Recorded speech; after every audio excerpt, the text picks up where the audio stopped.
এ যেন স্বপ্নের মতো টাইম মেশিনে করে কিছু সময়ের জন্য ছোটবেলায় ফেরত যাওয়া। আবার সেই স্কুল, আবার সেই ক্লাসরুম, সেই ছোটবেলার ফ্রেন্ডদের সাথে দেখা, কথা, আড্ডা এসবই সম্ভব হয়েছিল শফিপুর আইডিয়ালের প্রাক্তন স্টুডেন্টদের দ্বারা আয়োজিত ইফতার মাহফিলের অনুষ্ঠানে। সেই যে পিঠা উৎসব থেকে ঘুরে আসলাম, তারপর আর স্কুলে ঘুরে তাকানো হয় নাই। তো আবার যাচ্ছি শফিপুর আইডিয়ালের প্রাক্তন স্টুডেন্টদের দ্বারা ইফতার এবং দোয়া মাহফিলে। এবারও যাচ্ছি প্রিয় স্যার, চেয়ারম্যান স্যার এবং তারেক স্যারের দাওয়াতে। আর বিশেষ করে যখন শুনেছি প্রাক্তন স্টুডেন্টদের দ্বারা আয়োজিত, তখন আর নিজেকে সামলাতে পারি নাই। যেহেতু অনেক বছর পর সেই পুরনো মুখগুলোর সাথে আবার দেখা হওয়ার সুযোগ পেয়েছি, তাই আর এই সুযোগটি হাতছাড়া করিনি। স্কুলে ঢুকতে না ঢুকতেই প্রত্যেকটা টিচার আমাদেরকে ওয়েলকাম করে নিচ্ছিলেন। জানিয়ে রাখা ভালো, আমরা কিন্তু শফিপুর আইডিয়াল প্রতিষ্ঠার শুরুর দিকের স্টুডেন্ট। আর সেই শুরু থেকে এখন পর্যন্ত স্টুডেন্ট এবং টিচারদের মধ্যে কতটা ভালো বন্ডিং থাকলে এত বছর পরেও টিচাররা স্টুডেন্টদের দেখে আবেগ আপ্লুত হয়ে যাচ্ছিলেন। সন্তানের মতোই সেই ছোটবেলা থেকে হাতে খড়ি দিয়ে তাদেরকে বড় করে তোলা। তারপর এত বছর পর সেই শিক্ষার্থীদের সফলতা দেখে কিন্তু প্রত্যেকটা টিচারের ঠোঁটের কোণে হাসি ফুটে উঠছিল। ছোটবেলায় মনে হতো কবে বড় হব, কবে এই পড়াশোনাটা শেষ হবে আর রিল্যাক্স হব।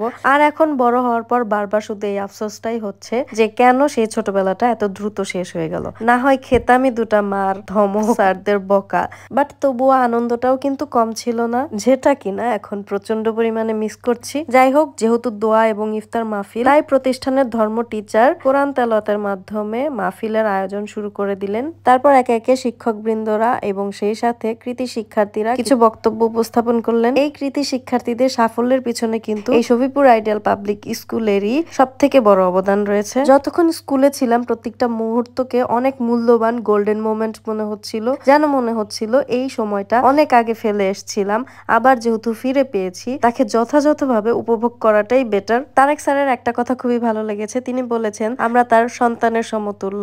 অনেকদিন সন্তানেরা ঘরে ছিল না, সেই সন্তানরা অনেকদিন পর ঘরে ফেরত এসেছে, সেরকম একটা ফিলিংস হচ্ছিল স্যারের। তারপর চেয়ারম্যান স্যার, হাবিব স্যারের সংক্ষিপ্ত বক্তব্যের পর মোনাজাতের মাধ্যমে মাহফিলটার সমাপ্তি হয়। মাহফিলটা শেষ করে ঝাঁকে ঝাঁকে স্টুডেন্টরা উপরের তলায় চলে যায়। এখানে এসে দেখি স্যার ম্যামরা আমাদের জন্য খাবার রেডি করে রেখেছেন। এই সময়টা আমার নিজের কাছে যেন কেমন ফিল হচ্ছিল, মানে সারা জীবন উনারা আমাদেরকে দিয়ে এসেছেন, বাট আমরা তাদের সেবা করার সুযোগ পাইনি। এখানেও দেখেন এত বছর পরেও টিচাররা আমাদের জন্য খাবার বেড়ে রেখেছেন, যেটা কিনা আমাদেরই দায়িত্ব ছিল তাদেরকে বসিয়ে যত্ন সহকারে খাওয়ানোর, কেননা তারা এই যোগ্যতাটা রাখেন। যাই হোক, আমাদের ইফতারের খাবারের আইটেমে ছিল খেজুর, শরবত, চিকেন বিরিয়ানি এবং সেই সাথে মজাদার ডাল। উত্তরা থেকে আসছে এটা খাওয়ার জন্য, উত্তরা থেকে খাইতে আসছে বেচারি। একটা কথা না বললেই না, উনাদের খাবারের সিস্টেমটা কিন্তু আমার কাছে বেশ ভালো লেগেছিল। ওয়ান টাইম প্লেটও দিয়েছিলেন, মানে যে যতটুকু খেতে চায় ততটুকু নিয়ে খেতে পারবে, নষ্ট হবে না খাবারটা। এই আইডিয়াটা আমার কাছে ভালো লেগেছিল। মুখ পরিষ্কার করতে হবে না তো, আরে এটা বাসা না, এটা ভদ্রতা, এটা আমার স্কুল, স্কুলে খাওয়া দাওয়াও করছি, ক্লিনও করে রেখে গেছি, এটা রেসপেক্ট। ডালটা কে রাখছে স্যার? ডালটা মজা ছিল, ডালটা বাবুর্চি রাঁধছে, খুবই মজা, সবাই খুব ভালো খেয়েছে। ডালটা আসলেও মজা ছিল। যাই হোক, খাওয়া দাওয়া শেষ করে আমরা নিচে নেমে আবার আড্ডা দিতে শুরু করেছিলাম। এই আড্ডা দিতে দিতে সবাই ভুলেই গিয়েছিলাম যে এই মুহূর্তটাকে ক্যামেরা বন্দি করে রাখা উচিত। তো সেই মোতাবেক আমরা সবাই স্টেজে উঠে ছবি তোলা শুরু করে দিলাম। এখানে ছাত্রদের ভিড়ে কিন্তু আমাদের হাবিব স্যার, চেয়ারম্যান স্যারও ছিলেন, কিন্তু ছাত্র শিক্ষকের এত মিল দেখে বোঝাই যাচ্ছিল না যে কে স্টুডেন্ট কে টিচার।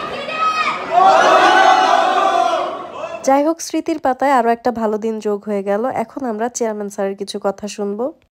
স্যার, আজকে এই যে আমাদের প্রাক্তন স্টুডেন্টদের দেখে আপনার অনুভূতিটা কি, মানে কেমন লাগছে, বা এই অনুষ্ঠানটা আপনার কাছে কেমন লাগছে? আমি খুবই আনন্দিত এবং উচ্ছ্বসিত যে আজকে Shafipur ideal public school and college alumni association আয়োজিত আজকের ইফতার পার্টি অনুষ্ঠানে আমার প্রিয় প্রাক্তন সকল স্টুডেন্টদের যে মিলন মেলা, এটা আমি খুবই অভিভূত, খুবই আনন্দিত এবং খুবই ভালো লাগতেছে, যেটা আসলে মুখে বলে প্রকাশ করা যাবে না। আমি আশা করি আমাদের এই অ্যালামনাই অ্যাসোসিয়েশনের যে সমস্ত শিক্ষার্থীরা আছে প্রতি বছরই এভাবে মিলন মেলা একত্রিত হবে, সকলের সাথে দেখা হবে, কথা হবে, ভাব বিনিময় হবে। আসলেই খুব উচ্ছ্বসিত। জি, আমরা অনেক খুশি। আজকের আয়োজনটা আসলে অনেক ভালো লাগছে। ধন্যবাদ স্যারকে। এরকম আয়োজন আরও সামনে দেখতে চাই। অবশ্যই অবশ্যই সামনে আরও অনেক আয়োজন হবে, পুনর্মিলনী হবে, আইডিয়ালদের জন্য অনেক অনেক আমার ভালোবাসা এবং শুভেচ্ছা রইল। সেই সাথে আজকের এই ভিডিওটা এই পর্যন্তই। ভালো লাগলে শেয়ার করে পাশে থাকবেন। আল্লাহ হাফেজ।